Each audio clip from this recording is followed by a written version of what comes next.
Bonjour et bienvenue dans ce 13e épisode de Journal d'une meuf enceinte pour la première fois. Cette semaine, on parle de la semaine le 28. Oui, bien 28 et pas 27 parce que j'ai oublié de filmer la semaine 27. Voilà, ce sont des choses qui arrivent. Cette semaine, les gens sont très intrigués par le fait qu'on ne veuille pas communiquer le sexe de bébé et du coup, il y a des gens qu'on n'a pas vus depuis très longtemps. Donc chacun, il vient de son astuce ou idée ou envie sur le sexe de bébé. On a fait le choix de la poussette et on l'a acheté. Donc vous verrez si on a choisi nacelle ou pas nacelle, œuf ou pas œuf. Le retour des nausées, sinon c'est pas drôle. Et il y a de nouveau une petite frayeur. Voilà, je vous laisse avec ça et enjoy. Semaine 28, jour 5, j'ai oublié de filmer la semaine passée parce qu'on était un petit peu occupés, il y avait pas mal de choses à faire. Et je me suis rendu compte cette semaine que j'avais pas encore filmé. Donc je sais pas, cette vidéo-là risque d'être un peu plus longue que les autres. J'ai juste dû prendre des notes de qu'est-ce qui s'est passé et tout pour me mettre à jour. Mais si je reprends la semaine passée, qu'est-ce qu'on a eu? La physio, ça a été, rien de spécial. Du coup, qu'est-ce qu'il y a eu? Il y a des gens, du coup, le ventre commence à se voir, donc il y a des remarques et tout. Les gens sont vraiment, ils ont, je peux dire un problème, mais on a dit qu'on communiquait pas le sexe, parce que des gens font des projections. Déjà, sans que tu dises le sexe, les gens font des projections. Et puis voilà. Et du coup, on a dit qu'on disait pas, parce que les gens sont pénibles. Et du coup, c'est encore plus pénible, parce qu'ils veulent absolument savoir, et ils veulent absolument qu'on craque. Et on est là, on a dit qu'on disait pas, donc voilà. Et c'est là, moi je suis sûre que c'est ça, moi je suis sûre que c'est ça. Puis moi je leur dis juste, de toute façon vous avez une chance sur deux, hein, donc je sais pas pourquoi vous faites toute une caisse de ça. Mais il y a une personne qui m'a vu arriver qui a dit, ah ça se voit, t'as trop un ventre de garçon. Et puis nous avons mangé, et une autre personne m'a dit, moi je suis sûre que ça se voit trop, c'est un ventre de fille. Et l'autre personne qui m'avait dit que c'est un ventre de garçon, elle a dit, ouais je suis d'accord, c'est un ventre de fille. Donc voilà, du bullshit. Du coup, ça me fait bien rire. Plein de gens qui me disent c'est un ventre de garçon ou c'est un ventre de fille. Et qu'est-ce qu'on m'a dit encore? Ah oui, il y a eu le. Moi, je sais que c'est un garçon parce que tu dis il. Après, je crois que j'en ai déjà parlé, mais aux dernières nouvelles, on dit un bébé. Donc voilà. Je crois qu'une fois en parlant, j'ai dû dire elle ou il ou elle. Enfin, des fois, je dis il ou elle pour pas. Si je dis que il, les gens après, ils sont en mode c'est un garçon. Et bref, quelqu'un a dit ah, moi, je sais, hein, du coup, je sais que vous les cachez, mais du coup, je sais parce que. Ouch, bébé bouge. Parce que MJ l'a pas fait exprès, mais elle a dit elle. Puis j'étais là, ok. Et du coup, les gens sont là. Du coup, c'est une fille. Je suis là, d'accord. Si vous voulez, ce sera un bébé, dans tous les cas. C'est ce qui compte. Et puis, déjà, il y avait ça. Et je regarde juste. Le week-end passé, on a été acheter la poussette avec les parents du José qui voulaient nous offrir la poussette. Je crois que je vous avais dit qu'il y avait débat nacelle ou pas nacelle et tout. Et là, carrément, ce qu'on a fait, du coup, c'est que déjà, on est arrivé, on a regardé avant que quelqu'un vienne nous conseiller, et puis on a expliqué voilà, comment on vivait et tout, qu'on prend très très peu la voiture. Donc est-ce que le maxi-cosy, l'œuf pour la voiture, a du sens, sachant qu'on va surtout l'utiliser pour revenir de l'hôpital, et sûrement que c'est tout. Parce que là, on a une voiture, c'était surtout pour aller voir la soeur de José qui habite un peu loin. Ils habitent à genre 45-50 minutes de route. Donc effectivement, si on continue d'aller chez eux, on aurait pris très certainement, ou pas en fait. On aurait en tout cas un siège auto au Maxi-Cosi, je sais pas. Mais on aurait peut-être plus réfléchi à la chose. Mais là, ils vont partir au Portugal définitivement. Du coup, on va beaucoup moins utiliser la voiture. Là, de base, on n'utilise pas la voiture. Normalement, acheter la voiture juste pour aller les voir, principalement. Et du coup, on s'est dit, bon, vu qu'on a une voiture, on peut aller faire des petits tours maintenant à droite à gauche. Mais du coup, on était là. Nous, on va surtout aller se promener. On est en ville. On ira se promener à tel et tel endroit où on n'a pas besoin d'aller à la voiture. Pour aller chez le médecin, on n'a pas besoin d'aller en voiture. Pour aller chez ma mère, on n'a pas besoin d'aller en voiture. Du coup, prendre un œuf, un maxi-cosy, ça n'avait vraiment pas beaucoup de sens. Surtout que un maxi-cosy, vraiment l'œuf, c'est jusqu'à 6 mois. Donc, payer un truc pour l'utiliser que 6 mois, ça me saoule un peu. Ce qui, au final, est la problématique de la nacelle. Mais la nacelle, tu peux laisser le bébé dormir dedans plus longtemps que dans un maxi-cosy, là où c'est vraiment. On appelle maxi-cosy. Pourquoi on dit un maxi-cosy alors que c'est une marque? Bref, l'œuf, euh, tu dois vraiment laisser maximum bébé 2 heures dedans. Et tous les gens, ils disent, tous les gens qui ont une voiture, ils disent ce qui est cool, c'est que si bébé s'endort dedans, tu peux mettre dans la voiture ou le sortir et bébé continue à dormir. Alors que si tu as une nacelle et que bébé s'endort dans la nacelle et qu'après tu dois aller dans la voiture, tu dois le réveiller. Et ça, c'est un peu chiant. J'étais là, oui, certes, sauf que, encore une fois, on prend très peu la voiture. Du coup, on a discuté un peu de tout ça. Puis on était là, on avait commandé une yo-yo parce qu'il y avait une offre, qui d'ailleurs on a reçue il y a 2 jours, je crois. Et du coup, la question c'était, est-ce qu'on garde que la yo-yo et on prend les accessoires sur la yo-yo? Moi, j'étais pas trop pour. Soit on prend une autre poussette et on prend une nacelle, ou pas. La discussion, c'était ça. Moi, j'étais assez pour la nacelle. La mère de José voulait absolument nous offrir une nacelle. Et ce qu'on a aussi appris dernièrement, c'est que la yo-yo, tu peux pas la coucher entièrement, en fait. Elle reste relativement assez assise. Et il y a un pote de José qui a dit, notre fils, ça le dérange pas de dormir pas allongé, mais après, chaque enfant est différent. Moi, je trouve que dormir comme ça, c'est pas très confortable. Mais voilà. En gros, ce qu'on a fait, c'est qu'on a pris une Cybex parce que les accessoires Cybex peuvent s'adapter à la yo-yo si besoin. Et du coup, on a pris une Cybex Easy, je sais pas trop quoi. Alors, on a pris une Cybex Easy Twist 2, principalement pour l'argument que c'était compatible avec les accessoires yo-yo. On a un doute maintenant. Parce que vous le verrez dans plusieurs épisodes, ça a été un peu compliqué, la réception des accessoires de cette poussette. On n'est pas sûr que ce soit vraiment compatible, donc je préfère le dire maintenant, pas que vous vous disiez aussi « Ah, trop bien, je prends Yo-Yo et une Cybex, comme ça c'est compatible », renseignez-vous. D'accord? Nous maintenant on a déjà tout, donc je ne vais pas me renseigner sur le sujet, mais je ne suis pas sûre de ça, parce que la personne qui nous a vendu, je ne suis pas sûre qu'elle maîtrisait vraiment son sujet. Moi je voulais le modèle au-dessus. En fait, ils ont les modèles ville, les modèles un peu tout-terrain et les modèles vraiment 4x4 pour aller à la montagne. Toutes les poussettes à peu près, ils ont ces 3 gammes-là. La deuxième, je l'ai beaucoup aimée en main, au niveau de robustesse, entre guillemets et tout. Mais c'est vrai que ce qui est pas faux, c'est qu'elle est pliée 13 kg. Enceinte, j'avais pas testé de la porter parce qu'il faut pas prendre de trucs lourds. Et José l'a dit, bah moi j'ai pas de problème, si elle est lourde, je peux la porter. Le problème c'est elle. Si d'un coup elle doit prendre la voiture pour X ou Y raison, elle est seule et qu'elle peut pas mettre la poussette dans la voiture, c'est un peu nul. Effectivement. J'étais un peu dégoûtée parce que j'ai vraiment beaucoup aimé cette poussette, mais l'argument est valable. Donc je peux rien dire, mais j'ai préféré cette poussette. Puis aussi un peu plus haute et tout. C'était aussi la Cebex, mais la niveau 2, entre guillemets. Je sais plus le nom du modèle, j'ai pas demandé. Mais du coup, on a pris la Easy parce que plus légère, plus petite, plus compacte. Et pour la ville, ça va très bien. On compte pas aller faire de la rando avec, donc ça ira très bien. Puis tout le monde au final veut de la praticité. L'autre était quand même un peu plus imposante. Là, celle qu'on a, la Easy, elle est moins imposante. Faut pas oublier que on n'a pas masse d'endroits où la laisser stocker. Si on la laisse devant la porte et qu'il y a des gens qui sortent en ascenseur, bon, après, on est que 2 habités au premier étage, je crois que les vieux prennent pas beaucoup l'ascenseur, mais je pense que si on la laisse devant la porte, elle embête pour l'ascenseur. Donc vraiment, au moins on peut la plier assez facilement. Alors c'est pas comme, j'ai essayé une bougabou où tu fais clac clac, elle est pliée. Bah oui, après c'est un autre budget, mais elle est aussi plus imposante, plus lourde. Donc du coup, on a vraiment été sur le plus léger. Et là, forcément, j'ai un modèle en tête parce que j'ai jamais eu d'enfant, je ne dois pas m'amuser avec des poussettes, je ne dois pas la transporter, mais je pense qu'à force, je vais être contente d'avoir celle-là. Faut juste que je mentalise un peu, faire mon deuil de l'autre poussette que j'ai beaucoup aimée. mais voilà. Là, encore une fois, l'argument du poids était valable. Là, celle-ci, pliée, elle fait 6 ou max 8, donc c'est une grosse différence en termes de poids. Donc voilà, l'argument est là. Et il ne faut pas oublier que tu portes une nacelle, tu portes poussette, enfin c'est pas très pratique. Bref, donc on a fait ce choix, la poussette elle n'est pas encore disponible, mais on a pu rentrer avec un siège auto. Il y avait une promo sur la marque Joie. Et nous, moi j'ai dit je veux les trucs les plus évolutifs possibles. Moi j'ai pas envie de racheter tous les 6 mois des trucs. Du coup, il y avait une promo sur un siège auto Joie, qui tu peux le tourner à 360, qui a été validé par le TCS, qui était noté à 4 sur 5 je crois, il est pas mal noté, et qui est valable de 0 à 4 ans. Donc, ce qui est quand même assez intéressant. Après, encore une fois, on n'utilise pas beaucoup la voiture, mais tu es obligé pour rentrer l'épisode d'avoir quelque chose. Là, on était un peu déçus parce qu'au début, on était contents, on s'est dit 0 à 4 ans, c'est trop bien, c'est longtemps. Là, on est un peu saoulés, c'est que le lendemain ou 2 jours après, on en parle, ou même le soir même, on en parle avec la sœur du José, qui ont dit « Ah, ben nous, notre siège, il fait de 0 à 12 ans !» Ça saoule un peu, du coup. Certes, il est joli, il est vert et tout. Après, il est vert parce que c'était la seule couleur qu'il y avait dispo. Ah, puis si on parle de la couleur de la poussette, les couleurs qu'il y avait en magasin, c'était un bleu jeans un peu, ou un beige doré un peu. Et du coup, j'étais bon, ces 2 couleurs, je préfère bleu. Après, même, enfin, au final, c'est un bleu jeans, ça fait ni fille ni garçon. Enfin, c'est vraiment, ça fait assez neutre. Mais le beige, c'était fade. Je trouvais, moi, de mon opinion, je trouve ça, c'était presque un beige comme la couleur du mur avec la lumière, là. Mais très doré. Et je trouvais ça triste pour un enfant. Et les autres couleurs, c'était noir. On voulait pas noir. Gris, bah, c'est triste. Et sinon, un rose. Mais un rose, c'est pas un joli rose, déjà de 1.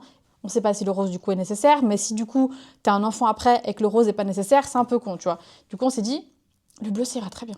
Le bleu jeans, en plus c'est un bleu un peu qui part sur le gris, donc ça met un peu de couleur, ça reste neutre. Et par contre, si ça va vert, on aurait pris vert parce qu'on trouve ça plus joli. Et le siège auto est vert, du coup ça va très bien, c'est une couleur neutre, hein, je mets du vert, je veux dire. C'est vrai que pour les enfants on a tendance à associer bleu et rose alors que c'est débile, mais...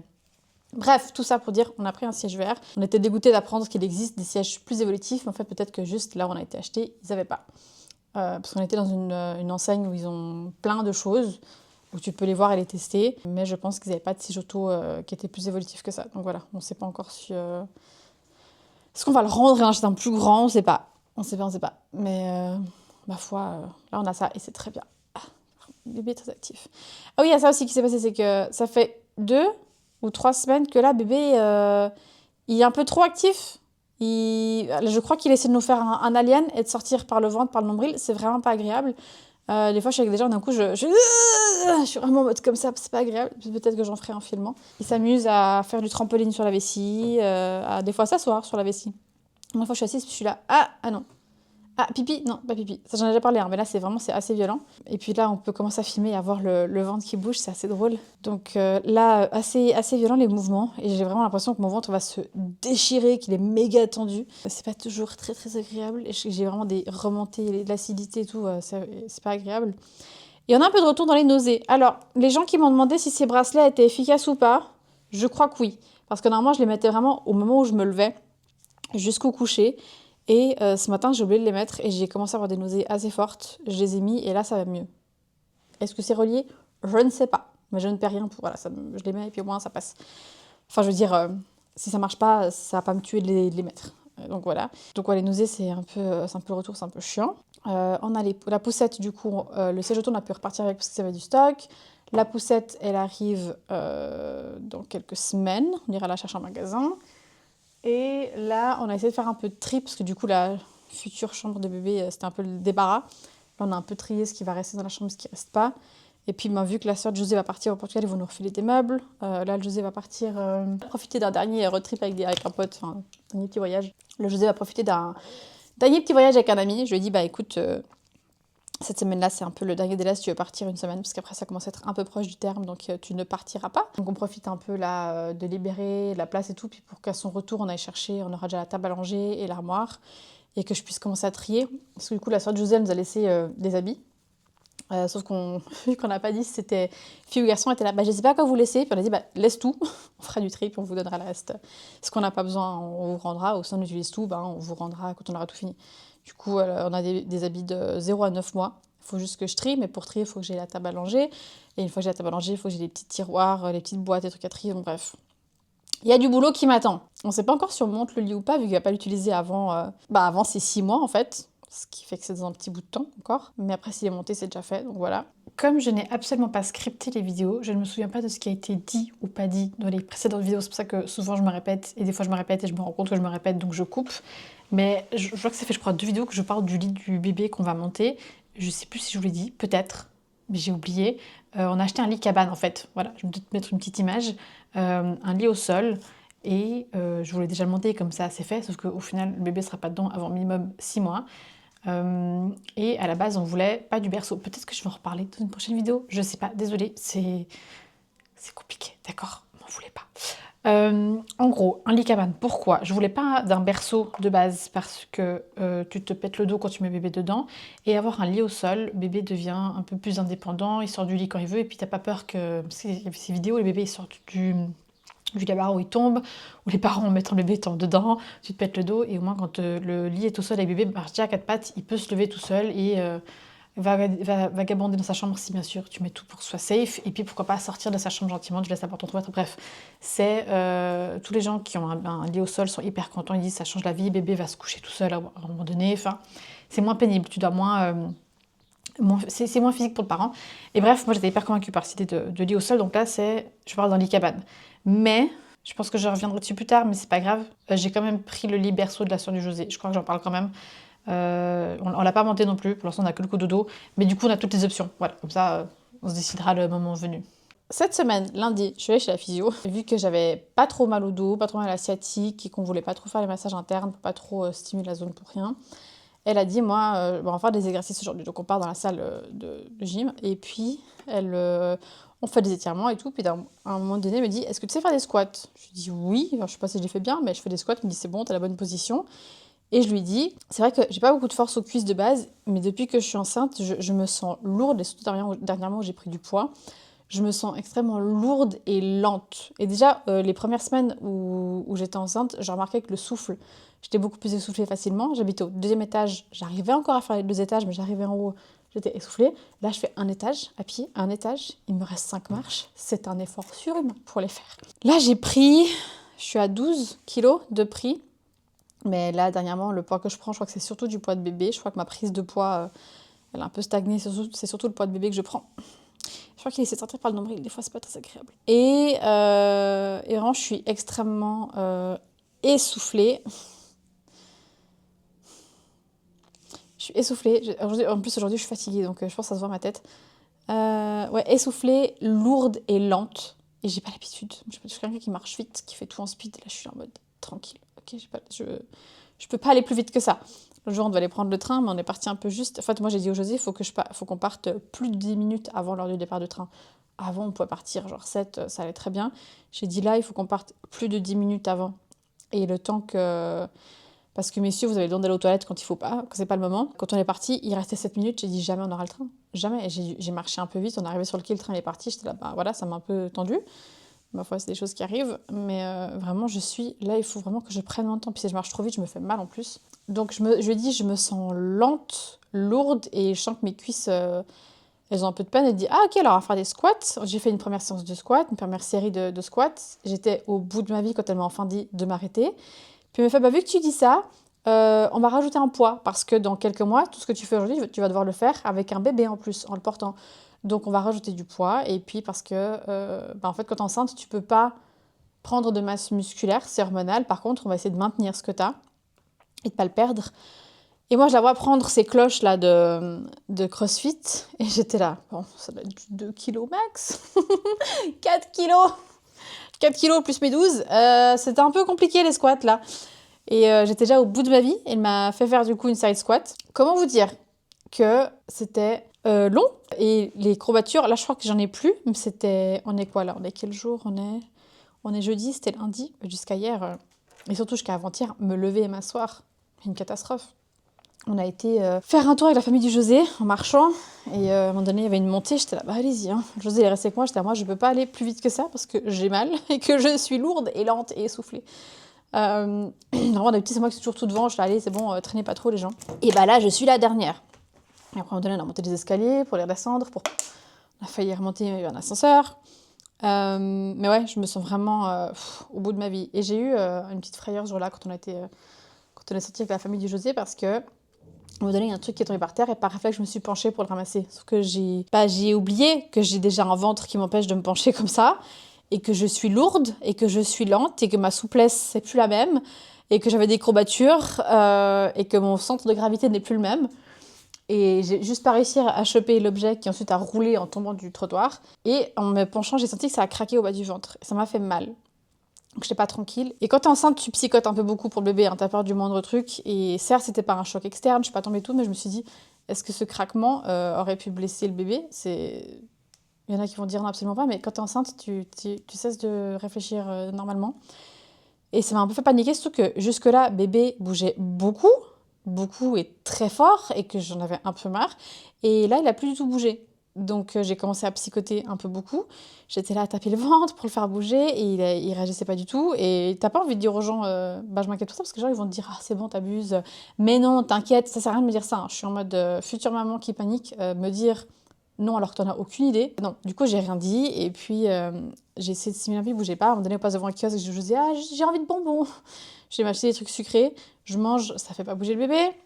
Et quand tout le monde est parti puis que je me suis retrouvée avec le José, bah, je lui dis, bah, je suis un peu inquiète.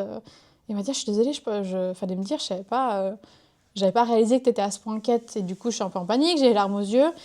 Et d'un coup, je commence à avoir 2-3 petits coups, mais moins forts qu'avant quand même. Du coup, je suis rassurée, mais pas trop. Mais c'est bon, il rebouge. Je peux vous assurer qu'il rebouge, donc je crois que ça va. Mais j'ai mal. Et là, il m'a fait 2 jours où il y a un jour, il m'a fait hyper mal du côté gauche, je sais pas ce qu'il a fait. Hier, il m'a fait hyper mal du côté droite, je sais pas ce qui se passe là-dedans. Voilà, je me réjouis de sentir bébé bouger dans le ventre. Non. Non. Ah, ça bouge, ça tourne. Ouais, ça tourne. Ok. C'est très bizarre comme sensation, vraiment. J'ai l'impression d'avoir un rouleau qui tourne dans le ventre comme ça, qui me pousse la peau. Donc ça, c'était ce qui s'est passé ces derniers jours. Et puis là, dernièrement, on m'a dit, je suis sûre que c'est un garçon. Puis je dis, ok, pourquoi? On me dit, ah, ça se voit à ton ventre. J'ai dit, ok, soit. Et après, on m'a dit aussi, tu rayonnes. J'ai dit, alors, faut me dire où je rayonne, hein, parce que ça, moi, je suis au bout de ma vie comme ça. Quand je suis fatiguée, je suis au bout de ma vie, je sais pas où je rayonne. Et la personne, elle m'a dit, non, mais t'as une belle peau. J'ai dit, alors ça, j'ai une belle peau. C'est depuis que je suis enceinte, j'avoue, ma peau, je suis contente. Et il y a ce truc, ouais, parce qu'en fait, il y a ce... ce dicton, ce truc qu'on dit que les filles veulent la beauté des mamans. J'ai dit, bah écoute, je peux te dire que pas forcément pour tout le monde, parce que je connais quelqu'un qui a eu 2 garçons et qui, niveau acné, malheureusement, a pas été... Enfin, c'était pas très cool, quoi. Après, la personne a aussi arrêté la pilule, et l'arrêt de la pilule a fait qu'elle a eu un peu d'acné. Mais la grossesse n'a pas aidé à améliorer la chose. Donc, j'ai dit, bah ça dépend. C'est comme quoi, c'est pas pareil pour tout le monde, donc ça ne veut rien dire. Puis on m'a aussi dit que j'avais des beaux cheveux. Alors... Je perds effectivement beaucoup moins de cheveux qu'avant. Maintenant, est-ce que c'est dû à la grossesse ou est-ce que c'est dû au shampoing que j'ai reçu? J'ai reçu une gamme d'Elseve anti-chute de cheveux qui, depuis que j'utilise, ça a l'air de marcher, mais sauf que j'ai reçu, j'étais déjà enceinte, je crois. Donc, est-ce que c'est à cause de l'un, à cause de l'autre ou du combo des deux? Je ne sais pas. Et l'autre truc aussi qui donne sensation que j'ai des beaux cheveux, c'est que bah, vous avez remarqué, j'ai beaucoup moins bouclés. J'ai une brosse ronde. J'ai un Shark Flex et du coup je fais un brushing quand je me lave les cheveux parce que je me prends moins la tête avec mes cheveux, parce que j'ai pas la patience avec mes boucles. Les boucles, ça fait des années que j'ai tout testé, toutes les techniques, tout ce que je vois sur TikTok, tous les produits, que je n'arrive pas à avoir une routine qui tienne. Donc là j'abandonne, j'ai pas que ça à faire de me laver les cheveux tous les 3 jours parce que les boucles ça va pas. Sauf que je ressemble à rien au bout de 2 jours et ça me saoule. Bah là, on va pas se mentir, c'est plus joli. Donc c'est juste qu'en fait, je me fais le brushing avec la brosse et je lisse juste les mèches du dessus un petit peu. Enfin, je boucle avec j'ai un boucleur qui est chaud aussi à l'extérieur, donc je boucle. Et juste tous les matins, si je sors, je me repasse un coup sur la frange, quoi. Vraiment, c'est tout ce que je fais. Et du coup, vu qu'ils sont lisses et qu'ils sont quand même pas mal longs, ça donne l'impression que j'ai des plus beaux cheveux. Oui, t'as envie de bouger? Allez, vas-y. Vas-y, vas-y. Et du coup, je pense que c'est juste ça qui donne l'impression que j'ai des plus beaux cheveux. Après, j'en ai peut-être plus qu'avant parce que j'en perds beaucoup moins. C'est possible. On va pas se mentir, la grossesse, il y a quand même des avantages. C'est vrai que ma peau, je suis hyper contente. J'ai pas de boutons dans le dos depuis que je suis enceinte. C'est trop bien ou pratiquement pas. Je me suis pas beaucoup crémé le dos. Enfin, j'ai pas beaucoup demandé au José de me crémer le dos. C'est lui qui me crème. Mais ma peau va clairement mieux depuis que je suis enceinte. Après, j'essaie de pas mettre de fond de teint tous les jours. J'essaie de mettre du fond de teint s'il y a une fête, un événement, un truc. Parce que je sais que si je mets du fond de teint, j'ai des boutons. Et là, il y a eu une période où on a fait des trucs un peu tous les jours, donc j'ai mis du fond de teint tous les jours et j'ai quand même eu 2-3 boutons qui sont apparus. Donc la grossesse n'est pas magique non plus. Même si je fais le double nettoyage, hein, j'ai des maquillages à l'huile, je rince, après j'ai des maquillages moussants, machin et tout, des maquillages nettoyants moussants, pardon. Donc on va pas sentir, ça a ses avantages quand même. Les hormones, c'est des trucs pas cool, mais c'est aussi des trucs cool. Et voilà, je crois qu'on a pas trop mal fait le tour. Ce matin avec le José, on a comme projet de se lever à 8h30. Bon, quand il me dit qu'il se lève à 8h, moi je mets le réveil pour 8h30. Et je sais qu'on se lèvera pas, qu'on se lèvera pas avant 9h. On s'est levé à midi presque. Mon réveil, je l'ai pas du tout entendu sonner. Je l'ai pas senti. Le sien, je l'ai pas trop entendu. Et puis, je sais juste que d'un coup, j'ai regardé l'heure, c'était 9h. Je me suis dit, bon, je peux rester encore 5-10 minutes. D'un coup, c'était 10h. J'ai parlé au José, il m'a dit, on traîne encore un peu. Puis du coup, on avait prévu de faire la matinée du tri qu'on a fait cet après-midi, du coup. Pas très efficace comme journée. Mais on s'est reposé, ce qui est très bien aussi. Ce qui est aussi très très bien. Je regarde juste si j'avais voulu te parler d'autre chose. Je crois qu'on est pas trop mal. Je commence à paniquer un peu, à voir tout ce qui reste à faire, entre guillemets. Et puis à l'arrivée du bébé, quoi. Est-ce que je vais m'en sortir? Est-ce qu'on va bien faire les choses? Est-ce qu'on aura les bons habits? Est-ce que là aussi, le dernier débat qu'il y avait eu, c'était c'est la baignoire pour comment laver bébé. Je sais que c'est comme pour tout le monde, comme pour tout, il y a des gens qui vont dire c'est trop bien, d'autres c'est pas cool. Je sais pas, j'ai jamais eu. Et on a une salle de bain qui est pas hyper pratique, on n'arrivera pas à être les deux, genre à côté de la baignoire et à laver bébé. Donc est-ce que les premiers mois, premiers jours, quand les jours où on fera le bain, est-ce que genre il y aura le José dans la baignoire et puis on lavera comme ça? Est-ce qu'on fera du bain partagé? Est-ce qu'on veut une baignoire à côté? Je sais pas, j'en ai aucune idée. Et moi, j'aime pas être du style on teste et ensuite on achète si besoin. J'aime avoir avant d'avoir besoin. Du coup, c'est là où ça crée entre guillemets des conflits. Et José l'a dit, mais si, faut le laver genre 3 fois par semaine et que 3 fois par semaine, faut que ce soit moi avec lui, ça me dérange pas. Par contre, si c'est tous les jours, oui, ça va être un peu long, mais au début, tu la feras tous les jours. Mais il a dit, du coup, si c'est quelques fois par semaine, puis qu'il faut que je fasse moi avec, ça me dérange pas du tout. Ou que moi je fasse. Hein. Dans le sens, là d'un coup, mon dernier coup de panique, entre guillemets, c'est la baignoire. Qu'est-ce qu'on fait? Parce qu'on a vraiment pas une salle de bain pratique pour laver un bébé dedans. Donc, où est-ce qu'on prend une petite bassine? Je sais pas. Je sais pas, voilà. Ça, c'est le débat, dernier débat. Et voilà. Je crois que c'est déjà pas trop mal. Ça fait déjà beaucoup de choses. Je suis fatiguée. Ça se voit. Ça s'entend peut-être. Et voilà, on revoit le gynéco semaine prochaine. On n'a pas pu faire d'écho la dernière fois parce que bébé était pas très coopératif. comme très souvent. Mais voilà, ouais, je crois que c'est bon, hein. Je crois qu'on peut s'arrêter là, c'est déjà pas mal. Ah oui, j'ai oublié un truc. On a trouvé les rideaux pour la chambre de bébé. On avait trouvé dans un magasin des rideaux que j'avais trop kiffé, qui faisaient quand même assez neutre, mais peut-être plus un genre. Le problème, c'est qu'ils étaient, fallait les prendre sur mesure, je crois, fallait les commander et dire la taille qu'on voulait. Du coup, ça allait coûter un bras. Et il y avait le voile et l'occultant qui avaient le même motif. Et j'ai trop kiffé ces trucs. Et j'avais quand même pris note des références. Et puis là, on va faire un autre magasin et on trouve d'autres rideaux qu'on aime bien que le voilage. Hyper chou. Un peu plus genré du coup. Et du coup, ça me saoule parce que je les ai. Il faut que je coupe. Sauf que pour couper, alors je les ai déjà lavés. Pour couper, il faut mettre les glis-glis, les mettre et puis mesurer et tout. Mais je peux pas les laisser du coup si on fait ça. Parce que les gens vont venir et vont savoir le sexe de bébé. Donc voilà. Donc il y a juste ça qui là me saoule. Je sais pas comment gérer ça. Parce qu'en plus, là devant la chambre de bébé, actuellement, devant la fenêtre de la chambre de bébé, il y a le bureau du José. Donc j'ai pas vraiment accès aux fenêtres. Et on attend d'avoir des meubles de la sœur du José pour déplacer le bureau et le mettre au salon. Et là ensuite j'aurai accès. C'est juste que plus les semaines avancent, et plus j'aimerais bien que tout soit fait, en fait, parce que je suis fatiguée.